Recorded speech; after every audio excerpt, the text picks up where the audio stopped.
Assalamualaikum warahmatullahi wabarakatuh. My name is Azaria Sakina Ramadhani Nixon with NIM 223501009 from English Department.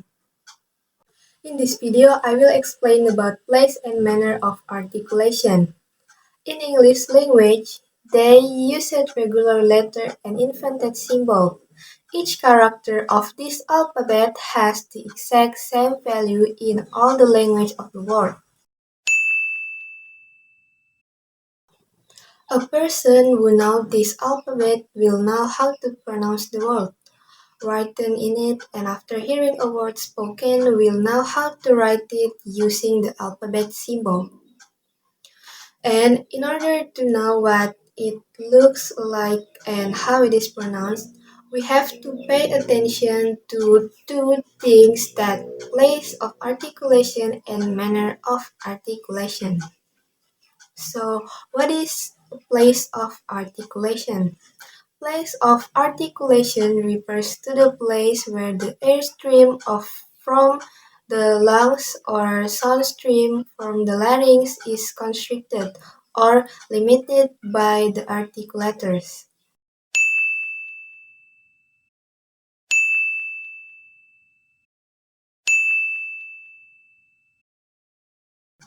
And they have 7 points. So the first one is bilabial. When we produce a P, B, and M, we articulate by bringing both lips together. Four examples are peel, bill, and meal. The second is labiodental. We also use our lips to form F and V. We articulate these sounds by touching the bottom lip to the upper teeth. Four examples are feel and veal. The third is interdental. These sounds, both spelled T, are pronounced by inserting the tip of the tongue between the teeth. For examples are tight and tie. The fourth is alveolar. All 7 of these sounds are pronounced with the tone raised in various ways to the alveolar ridge. For T, D, and N, the tone tip is raised and touches the ridge, or obliquely in front of it. For examples are till, deal, and nil. For S and Z or Z, the sides of the front of the tone are raised, but the tip is lowered so that air escapes for it. For examples are seal and zeal.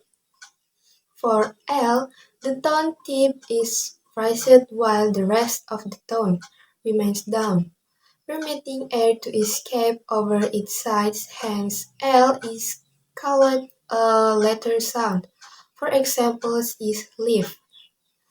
And for R, most English speakers either curl the tip of tone back behind the alveolar ridge or bunch up the top of the tone behind the ridge. For example is reef. And the next is palatal. For this sound, she, zer, chi, g, and ju, the contraction occurs by raising the front part of the tone to the plate. For examples are shield, measure, shield, gene, and ju. The next is velars, another class of sounds k, g, and is produced by raising the back of the tone to the soft palate of phlegm. For examples are kill, gill, and ring. And the last is glottal. The sounds of H or H is from the flow of air through the open glottis and past the tongue and lips as they prepare to pronounce a vowel sounds, which always follow H or H. And the next one is manner of articulation. Manner of articulation refers to how the airstream for the lungs is directed to the mouth and modified by the various structure to produce a consonant phoneme. And they have a 6 point of manner of articulation. The first one is nasal and oral sounds. Sounds produced with the phlegm up, blocking the air from escaping through the nose. Are oral sounds because the air can escape only through the oral cavity. Most sounds in all language are oral sounds like B, D, and G are oral sounds. When the phlegm is lowered, air escapes through both the nose and the mouth. Sounds produced this way are nasal sounds. The sounds M, N, and ng are therefore nasal sounds. The second is stops or plosive. Stops are produced by the obstruction of airstream from the lungs followed by a release of the airstream. All other words are continuous. The sound T is a stop, but the sound S is not, and that is what makes them different speech sounds. They are P, B, and M are bilabial stop. T, D, and N are alveolar stop. K, G, and N are velar stop. G and G are palatal affricate with complete stop closure. The third is fricatives.